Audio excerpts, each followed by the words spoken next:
Hi, I'm Chris Roselli. And I'm Teena Thach, and welcome to Western Window, a show made for you by students at Western Washington University. In today's show, we'll take a closer look at the fascinating work being done on sea star wasting syndrome. We'll meet a Western alum who works for the U.S. Ski and Snowboard Team. We'll show you a Western grad student working with carbon dioxide with extraordinary results. We'll open the window to artist David Maisel's work and the opening of Robert S. Harrington Field, bringing Viking soccer games back to campus. So stay with us as we explore the world through Western Window.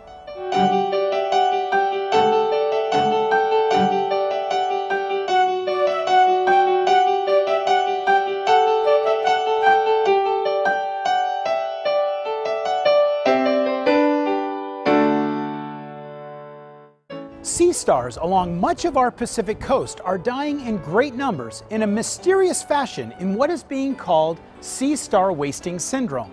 Western's own associate professor in biology, Ben Miner, has played a significant role in researching this fascinating and sad phenomenon. Sea star populations along the west coast have been suffering from a die-off that's attributed to sea star wasting syndrome. And we've seen major die-offs in the areas around Vancouver, BC, Seattle, Washington, Monterey Bay, California, and Santa Barbara, California. And in these areas, we have seen relatively abundant populations of sea stars die, and so it's very difficult to find individuals at all at the sites that previously had many sea stars present there. Sea star wasting syndrome is a set of symptoms that progress within an individual until they ultimately die. And normally what happens is individuals start behaving a bit different. They'll twist their arms up or not look the normal, or act at least in the normal behavior of sea stars that are healthy. They can sometimes look deflated, kind of look curled up, and then lesions oftentimes develop on the epidermis, their skin, which can rupture, spilling out some of their intestines and gonads, and then sometimes the arms will rip apart from the body, and then ultimately the individuals die. Primarily what people see, though, at the very end of it is a very large bacterial mat that it's oftentimes described as a big pile of goo, and that's basically the tissue that has been degraded by bacteria. So my research primarily involves two aspects related to this problem.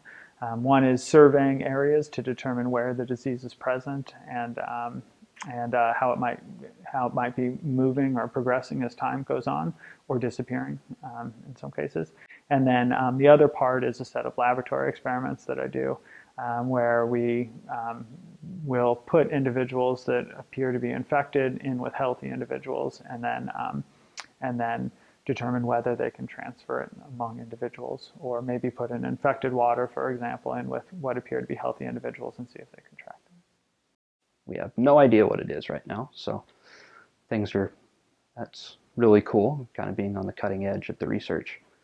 And the stickers on each of the tanks, usually the first layer of manipulations was just sick and healthy individuals, and those are the green and red tags.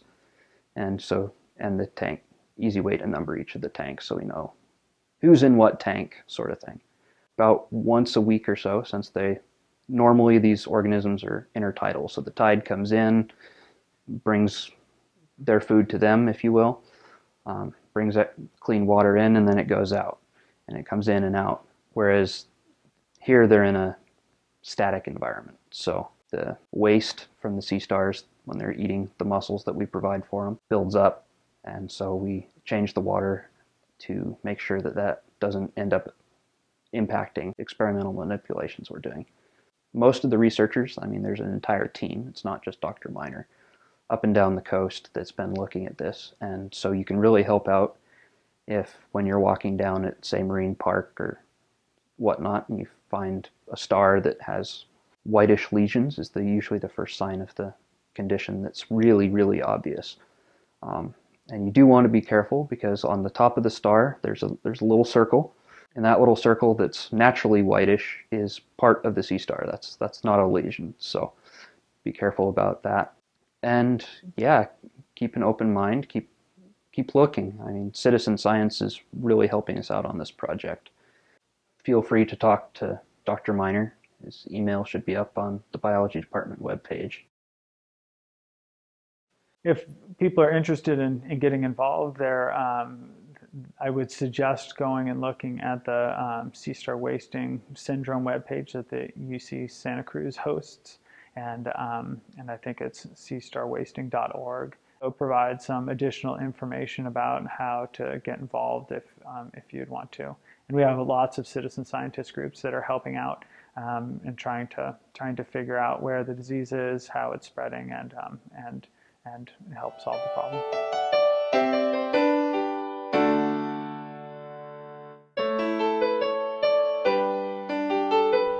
Hi, I'm here with Michael Bahn, Western alumnus from the class of 2001. Received his degree in human performance and movement, and it's a master's degree located here at Western. Michael Bahn, so you're residing in Park City, Utah now, Yep. working for the U.S. Ski and Snowboard Team. Correct. Yeah, just I've been there just under 2 years, and I've been loving every minute of living in the mountains with fresh air and outdoor recreation everywhere. Not too different than Bellingham, and it's definitely been a lot of fun. That's cool. So the U.S. Ski and Snowboard Team, which I'm sure everybody's heard about the U.S. Ski and Snowboard Team, that means that you just actually, I assume you went to Russia. Yep. Yeah. Just returned. I was there for a total. I was actually in Russia for a total of about 4 weeks, because we got there about a week and a half before the Olympic Games started. Okay. A lot of our teams did, and then I left actually right after the closing ceremony. So I was there for about 3.5 weeks, 4 weeks total. So quite the adventure. Yeah, what an experience, I bet. I mean, yeah. so tell me a little bit, what's Russia like? I mean, I've never actually been to Russia other than seeing what I see on the news. That's what I know about it. That was my first time to Russia. I'd been close to it in Prague and Riga, but never in Russia itself. And obviously being in the center of an Olympic Games is a little bit different.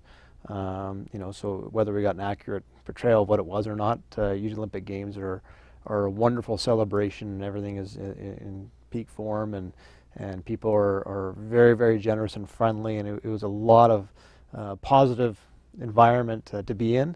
Sure. So we loved our time there, and I know there were some different things written about it, but for our athletes and for our staff, we had nothing but positive things to say about what we experienced there. It was a great environment. It was a beautiful area. We were up in the mountains, up near Rosa Couture for most of our team events, and it was just beautiful. 360 degrees mountains with snow. It was phenomenal.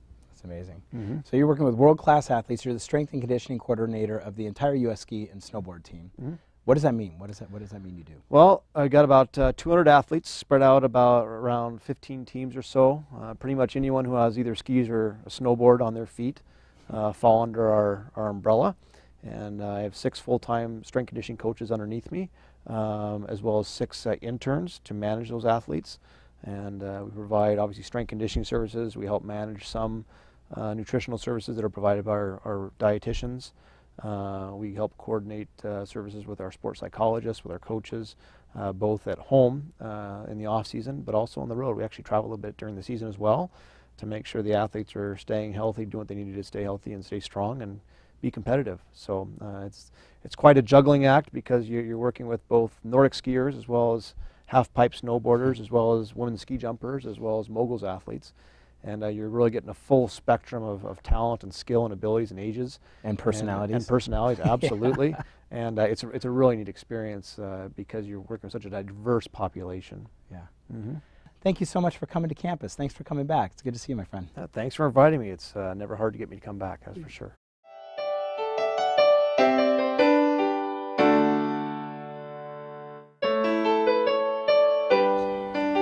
Published is a researcher's dream, validating potential years of hard work. Well, one of our own Western graduate students has achieved that milestone. Zachary Thammavongsky's research into breaking down greenhouse gases into more valuable carbon monoxide has been published in the research journal Inorganic Chemistry.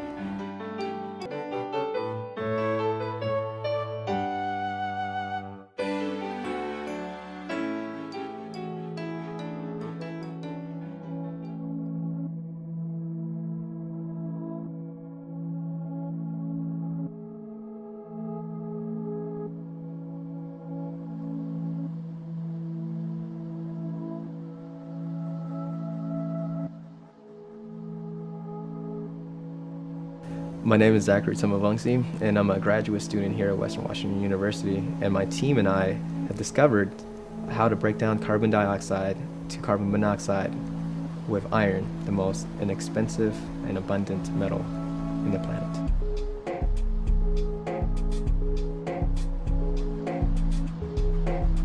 And it's very, I wouldn't say rare, but it's rare for a student to be able to be published and be a co-author on the manuscript. And so Inorganic Chemistry is really it's one of the flagship journals for our field, and so it's really a nice feather in his cap to get the work published there. Just to be published, man, it's a great feeling, because people work year round in order to get published, in order to be credible. You know, in order to be credible, you have to be published. You want to get your science out there. You want to make sure that people know your name. And this is the only way to do it.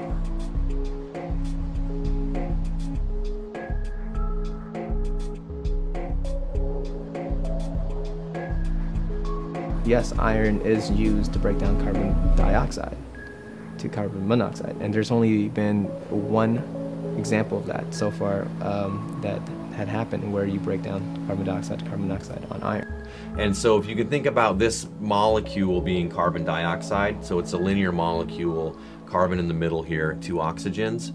And so what we do is, it turns out that that's a very stable molecule, right? It's really hard to get this molecule to actually react. Imagine that we have an iron catalyst, and that the CO2 will come in to an iron center, and we essentially then are able to get rid of one of the oxygen atoms and turn it into carbon monoxide then, okay? And so then what we're doing then is you can use this carbon monoxide to make diesel fuel, essentially. In industry, the chemical industry, actually use these carbon monoxide gases to create more desirable products, more desirable chemicals. And essentially it's because carbon monoxide is more reactive than carbon dioxide.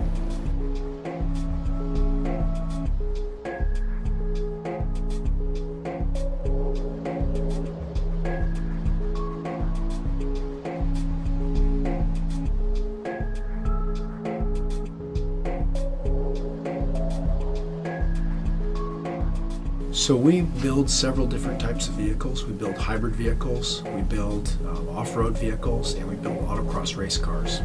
Since about 2004, we've been looking at alternative fuels as well, and specifically biomethane. Source then is carbon dioxide, right? So it's a greenhouse gas.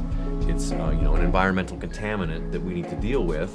And so instead of using coal or a fossil fuel like methane, we're going to use CO2 to make essentially diesel fuel later on. And what's exciting about that is we start looking at materials that are based on this renewable source, which means their greenhouse gas emissions and the greenhouse gas cycle is more neutral, or even negative in some cases.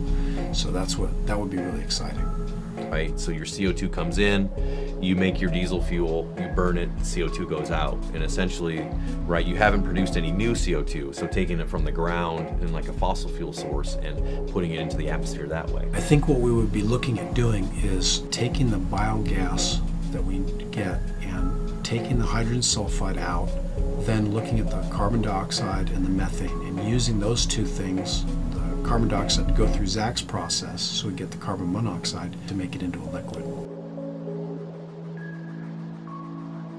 The take-home message is that iron is key into reducing the, I guess, is key into making it economically viable, but also with the science involved with what we did is that you could actually release the carbon monoxide from the iron because it's bind so tightly.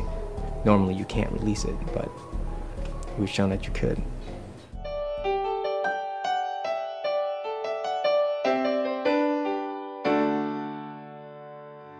David Maisel is one of the preeminent landscape photographers today. His work is collected and exhibited internationally. WWU's Western Gallery presented a survey of Maisel's major aerial photography projects titled Black Maps, American Landscape and the Apocalyptic Sublime. Black Maps leads the viewer on a journey through terrains that have been radically altered by environmental issues and transformed by human agency. What do I like about what I do?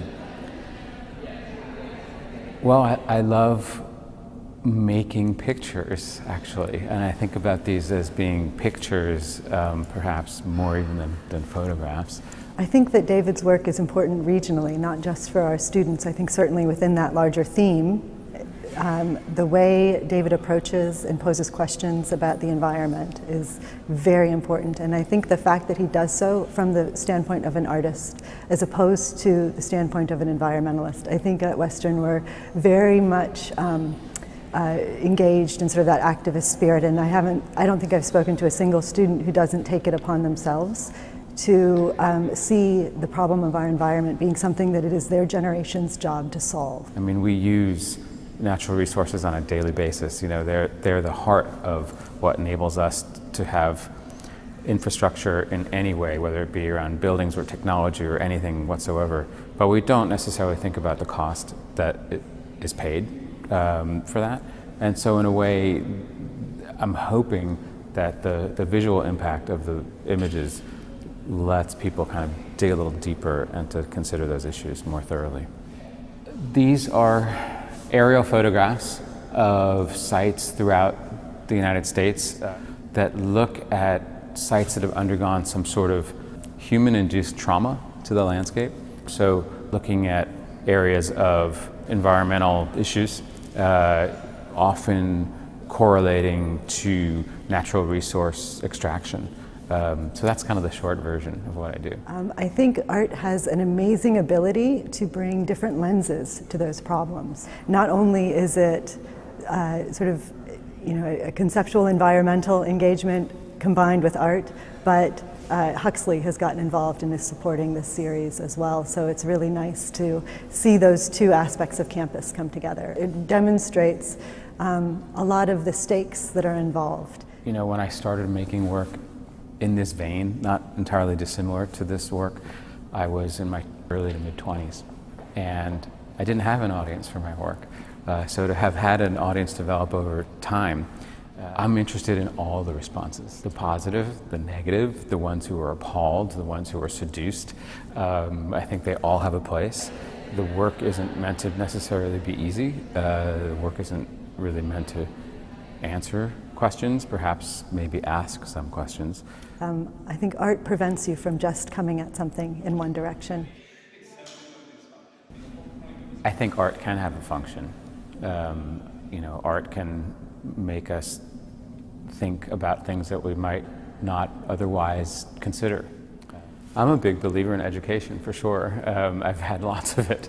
And, you know, I don't think there's really any such thing as making a mistake when you're studying in school. Like I said, I started out in architecture, switched to art history and visual arts. I actually ended up going back to graduate school years later for architecture, left in the midst of that program, and eventually ended up getting my MFA. And so all of those things were appropriate. And even that 1 year of graduate school in architecture, that informed my thinking as a visual artist. So all of those things are kind of additive, and you can't necessarily know the outcome when you begin. So in that way, it's not a mistake.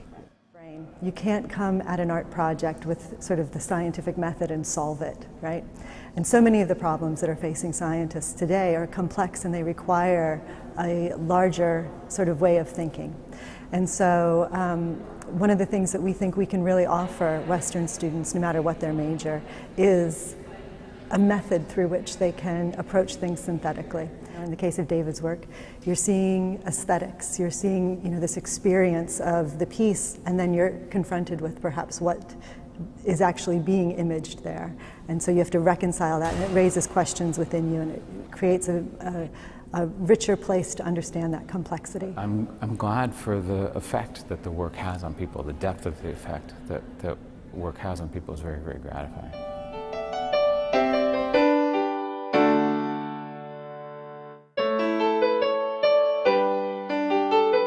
The culmination of a generous gift from alumnus Scott Harrington and his family has resulted in a new, modern, multi-purpose athletic field at Western. This field is fully lit and fenced, and the artificial turf containing a full-size soccer field will serve as the new home on campus for Western's men's and women's soccer teams, intramurals, and recreational programs for years to come. Teena was there the night of the ceremonial opening of this beautiful athletic complex.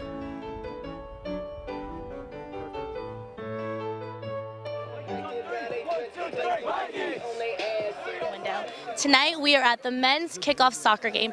Right behind us, it's going crazy. There's a big crowd, there's a whole bunch of people, and it's just been a big celebration. So keep watching and check out the fun.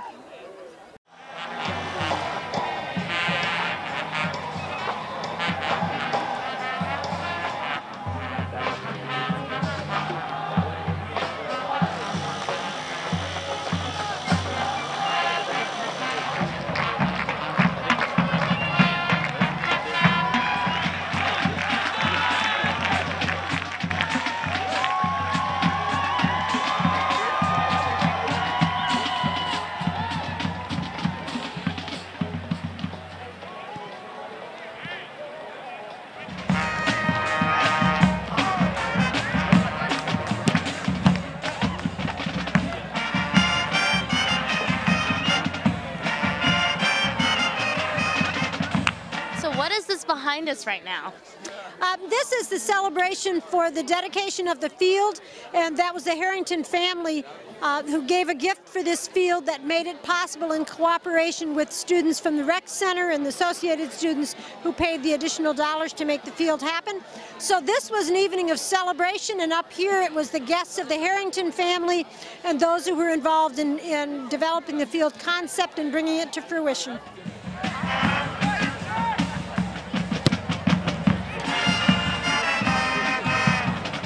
It's really exciting to bring soccer home to where it belongs on our campus, but I also know how much our students are involved in intramurals, so I'm really pleased that we'll be able to have a greater intramural capacity here at this field also.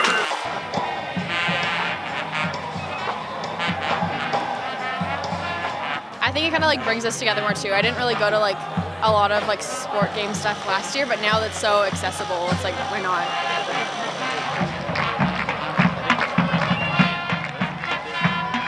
I'm pretty pumped. I just got this free scarf, so that's pretty sweet. Looking really fly, looking really fly. Looking pretty good. I can even do that kind of thing, so I'm feeling good about myself right now. How excited are you? I'm pumped. Soccer's back on campus. It's exciting, it's great. I'm pumped for tonight's game. Heck yeah.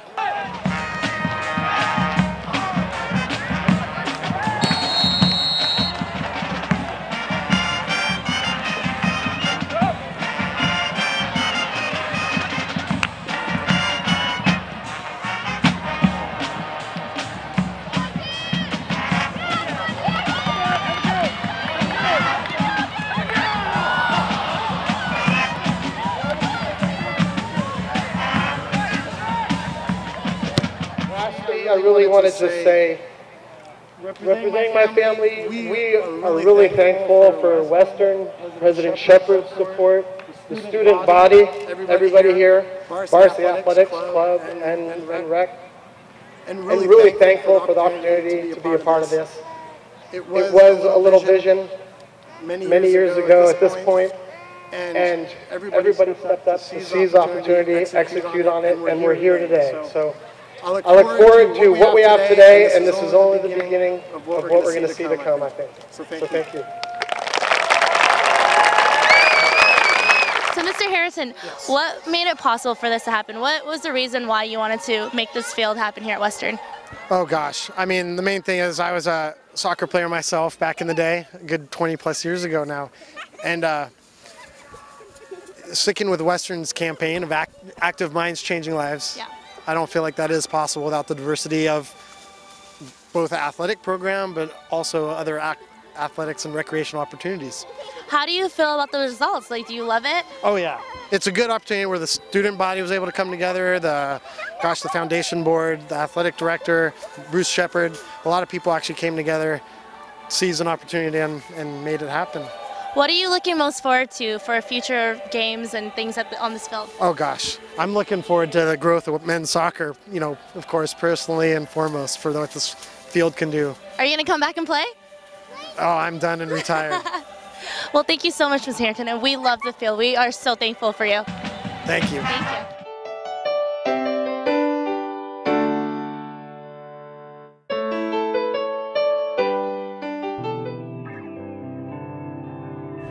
I'm an active student on campus, kind of in a more private way, of the fact that I am participating in my classes. I'm always raising my hand and stuff, but I think that like being active on campus has a lot to do with, you know, reaching out, doing programs that maybe you're not completely comfortable with. I really like swing dancing, so that's one thing that I've been doing a lot of.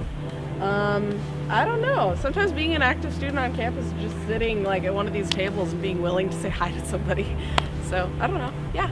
I'm an active student on campus because I fully believe in the messages that Western teaches. I love talking to professors and actually taking advantage of all the teaching that's available here and all the cool classes and cool information and the resources. So, an active student, well, go to class every day, answer questions, I try to help people where I can. Basically, I'm really focused on the student aspect of it. Everything else, I mean, I work hard. That's all I got. So that wraps up this episode of Western Window. Be sure to tune in next time as we explore the world at and around Western Washington University. Western Window is proud to partner with the following student publications. Clipson Magazine is published twice each quarter and includes features, multimedia, and issues that affect lives across the greater Bellingham area. You can find it online at clipsonmagazine.com. The Western Front is the official newspaper of Western Washington University, published by the Student Publications Council and funded by your advertising dollars. The Western Front. Get it first, get it right at westernfrontonline.net. The Planet is Western Washington University's award-winning quarterly environmental publication and the only undergraduate environmental magazine in the United States. Explore The Planet online at planet.wwu.edu.